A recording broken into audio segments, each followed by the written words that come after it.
برای بار نخست با وجود گروه 3 نفری کوباهای ایالات متحده امریکا بازی بزکشی در کابل برگزار گردید. گروهی که به کابل آمده است میگوید اگرچه این بازی افغانی است مگر خواهان ترویج این بازی در امریکا هستند. گلستیگر که در رأس این هیئت قرار دارد در مورد سفرشان گفت که از ایالت آریزونا آمدند و در کشورشان اسبداری میکنند.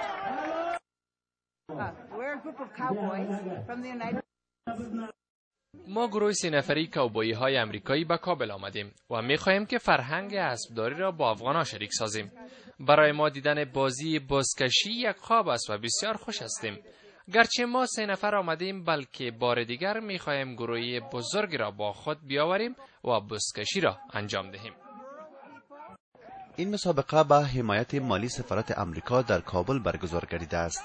در عین حال حاجی عبدالرشید رئیس فدراسیون بزکشی در این مورد گفت که این 3 تن از علاقمندان اسب هستند که از شیوه‌های نگهداری اسب دیدن کردند و بسیار خرسند شده و می‌خواهند تا همکاری‌هایی در این مورد داشته باشند. بازی امروزی را برای 3 تن از کوباهای امریکایی انجام دادیم که در مناطق دوردست امریکا زندگی می کنند.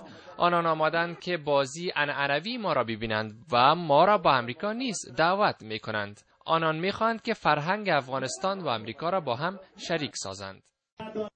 با گفته حاجی رشید که در ماه‌های آینده قرار است تا به افراد بیشتر کوباهای آموزش دهند و تبادل فرهنگ نمایند. گفته می شود که چند تن از چاپاندازان تا ماه آینده به امریکا دعوت خواهند شد تا به علاقمندان این رشته آموزش دهند.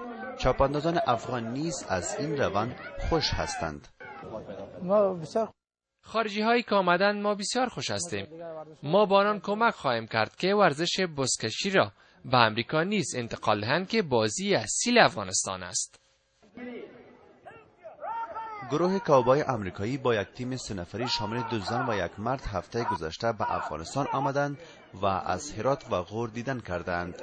گلستیگر میگوید که مردم از آنان به گرمی استقبال کردند، همین باعث گردید تا دوباره به افغانستان سفر داشته باشند. وحیدالله فیض‌آپی، تلویزیون آشنای صدای امریکا، کابل.